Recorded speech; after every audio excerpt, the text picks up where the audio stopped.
Hey, yo, lesson here, babe. You come at the king, you best not miss. Trump broke the fundamental rule of power after Mueller cleared him in the Russiagate hoax.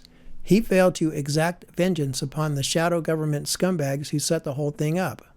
I expected that Trump learned his lesson. He has been under relentless assault by the spooks for 9 years. He knows who they are, and he should have had some sense of the power of the office to which he was just elected. Unfortunately, at the first sign of shadow government static, in a frame-up so obvious it's a cliche, Trump backed down. Matt Gaetz withdrew his nomination to serve as the Attorney General. He explained that, "My confirmation was becoming a distraction, blah, blah, blah." Trump gave him a corporate kiss-off. Matt has a wonderful future, and I look forward to watching him. On balance, Matt Gaetz might not have been the best pick. However, Trump should have had Mitch McConnell by the throat and given him the facts of life.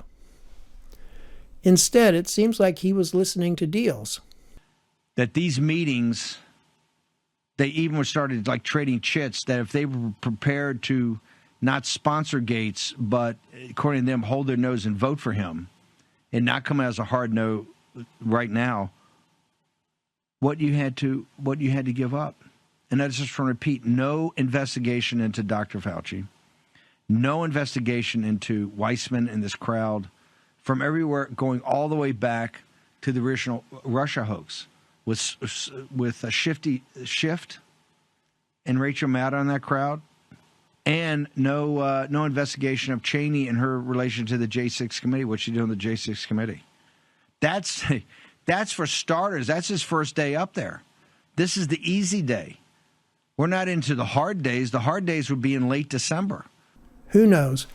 Maybe the price to go the easy way was too high. Anyway, Trump had a backup. He named Pam Bondi to serve as the Attorney General.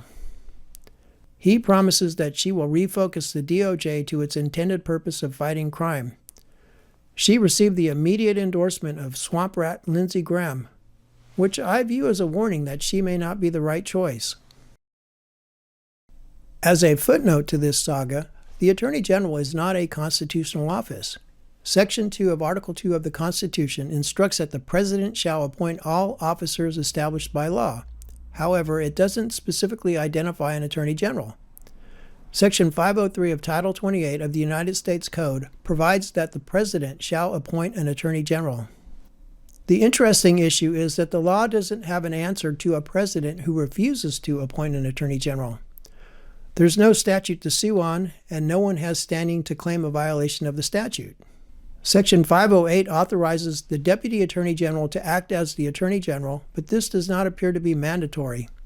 Similarly, paragraph B provides a line of succession, but this also seems like it's in the President's discretion. The organizational chart of the DOJ is interesting in that the criminal law enforcement side of the department reports only to the Attorney General and the Deputy Attorney General.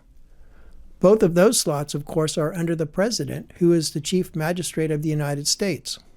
The point being, it might have been big fun not having an Attorney General. This would have driven fake news crazy. Trump could have managed the criminal side of the department himself with some help from assistants. As Russia promised, it retaliated for the recent U.S.-run missile strikes into the Russian homeland.